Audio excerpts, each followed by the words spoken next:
Hey there, welcome to the Lumiere channel. Welcome to your weekly guidance. Welcome to your weekly guidance. What is it that Spirit has in store for you? What is it on your weekly guidance? What is the weekly guidance for the person watching this right now? Thank you all so much for holding on. I was laid low, but I'm feeling much better now. No, that's too much. Oh my god. Ooh, there. Okay. Take both. We'll take 3. I don't want to. We have Sophie Calle, we have Filippo Marinetti, we have Francisco Guea. So my friends, this is your weekly guidance. Thank you. Bye. Francisco Goya says in his life message, in case of emergency, locate your nearest exile. A good caricature is no exaggeration. Truth takes shape in the shadows. Filippo Marinetti says, forward march, looking backward ensures a broken neck. Your art should wage war. Wow. The only constant will always be contradiction. That's funny. And Sophie says, put on a good show for the surveillance cameras. Distance makes the heartbreak stronger. Invade neighboring states of privacy. Lord in heaven. So we have Francisco saying the truth takes shape in the shadows. Filippo says the only constant will be contradiction and invade neighboring states of privacy. What the fuck? Oh my god. Okay. What's the guidance here, Spirit? What are you doing?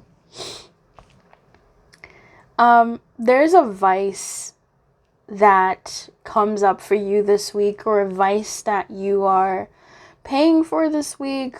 Something like that. What is that? You are...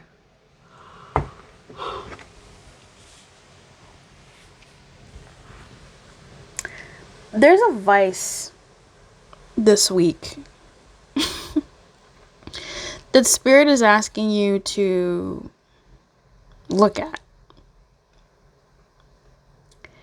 There's something about you that is on the surface and deep down contradictory.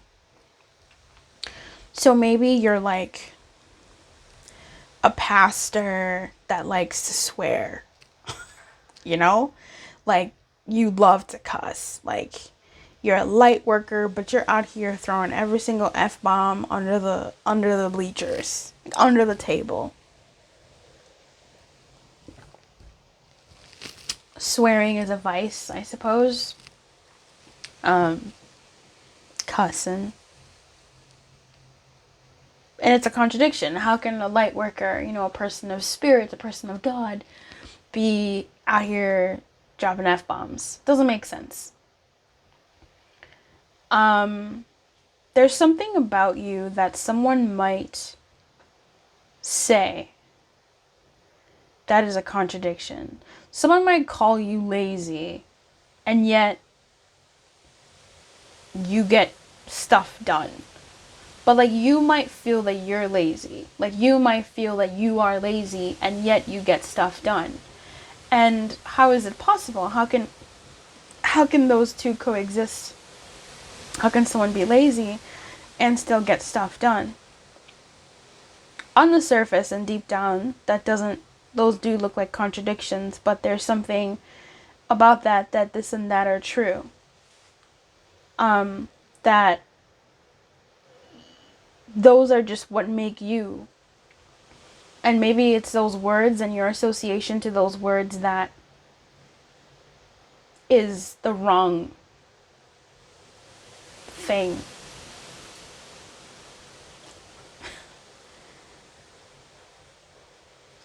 How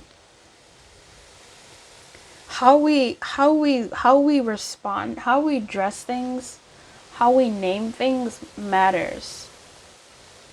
You see this a lot in like Christian churches, you know, about naming. And how it's important. We also see this in New Age sort of talk of thoughts become things. And how if you say certain things to someone, they become that, you know. So there's something here about allowing your vice to exist. Now, I don't know what your vices are. If you're shooting up heroin and you're, I don't know, drinking kegs by yourself, I don't know, eating 17 pizzas in 1 week, like, I don't know your life. I don't think it's those kinds of vices. I think, but there could be something to that. It could be that as well. It could be some real vices like that. But what I'm seeing here is someone who has a vice, like a mental vice. It could honestly be physical. Let me not tell you what to do with this energy. But it's something that other people notice, something that you notice, and it rubs you the wrong way when they say it. And there's something that is an invitation for you to look at. Don't let no motherfucker tell you that this is an invitation for you to look at yourself. Like, I hate that. But it's like, that's the quickest way to have someone not look at themselves. But there's something here that is a place where you run to, something that you do to escape, to get comfort, to avoid. There's some things that you do, some things that you maybe even say to yourself. There's something there for you to look at and to reacquaint yourself with. And maybe reframe from it being something bad to something good. I have a friend who's been doing something really funny lately. She's been saying, I need my support hoes. Or like, I need my support bitches. And it's so funny because how often do people, I don't know, at least for me, it's such a big thing to see someone be vulnerable enough to say they need help, or they need support, or they need love, they need a hug, or something. There's something about that. So it's almost like if you know that you are, I'm trying to think of advice, like if you know that you sleep, if you know that, when you're having a tough time and you just give up on life, you go to sleep. And that's something that's become a problem. There's almost like an invitation here this week for you to engage with that. Now, for some of you, this could be something that's actively happening this week, or this could be something that Spirit is saying, hey, last week, these past couple days, or like 3 days ago, that thing that you were doing. Yeah, I think we need to look at that now that you've sort of stepped away from that energy. Like, can we look at that a little bit more and see what's going on, but in a forward way? Like, in a future way, like, how are we going to see this? How are we going to rebrand this to make our company look good? To make, like, ourselves look good, or to ourselves.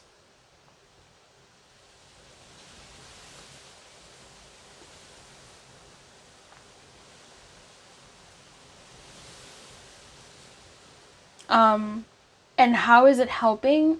Honestly, this almost looks like, how is it helping to vilify yourself over something that you are?